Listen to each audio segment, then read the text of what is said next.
Hello guys! Sa video ito ay tuturo ko sa inyo kung paano tayo maglagay ng subscribe button sa ating mga video. So dito search mo lang dito sa my Chrome na green screen subscribe button. Then punta ka dito, then mamili ka ng green screen dito na piliin mo. Tingnan mo lang yung walang copyright. Halimbawa ito, then click mo yan. And then click download. Automatic mapupunta ka na sa download. So na-download mo na yan. Pagkatapos click mo yan kasi na-download ko na. Then punta ka dito sa i-back mo. Okay, then punta ka dito sa my CapCut. Then dito ka na mag-edit. Ayan, hintayin lang natin. Cut. Then click new project. Then, ito yung na-download natin kanina. So, ito yung video na lalagyan natin ng subscribe button. So, yan, oh. Ayan, click natin add. So, bago tayo mag-umpisa. Okay, so bago tayo mag-umpisa mag-edit using CapCut, pa-subscribe naman dyan. Thank you. So, add overlay dito lang sa baba. Click overlay. Yan.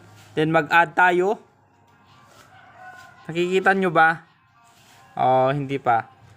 Ayan, dito lang sa baba. Click add overlay. Then ilagay natin to.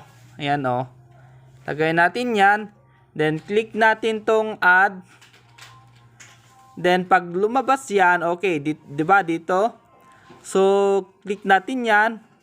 Yan, na-click natin. Then, punta lang tayo dito sa cut out. Cut out. Then, chroma key. Click chroma key dito sa baba. Nakikita nyo ba?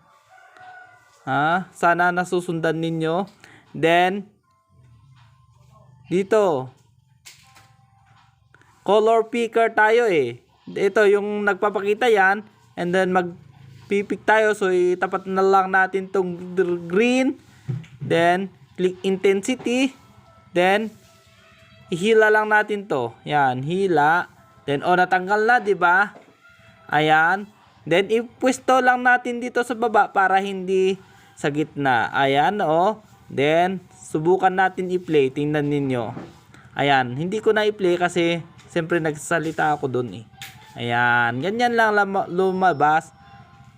Ayan. Ganyan lang. Then, ayan, so i-save po natin. Ayan, exporting. So hintayin lang natin mag-export. Then pwede natin i-play para tingnan ninyo kung anong output. So done. Ayan. So punta lang tayo sa. So ito yung output kanina. Ito yan oh. Subukan natin i-play. Ayan. Okay, so bago tayo mag-umpisa mag-edit. Ayan, di ba ganyan yung kinalabasan? So pwede mo nang ayan, so pwede mo nang i-upload sa inyong YouTube, sa Facebook, or sa TikTok. Sa lahat yung gusto mong pag-uploadan, pwede mo nang i-upload.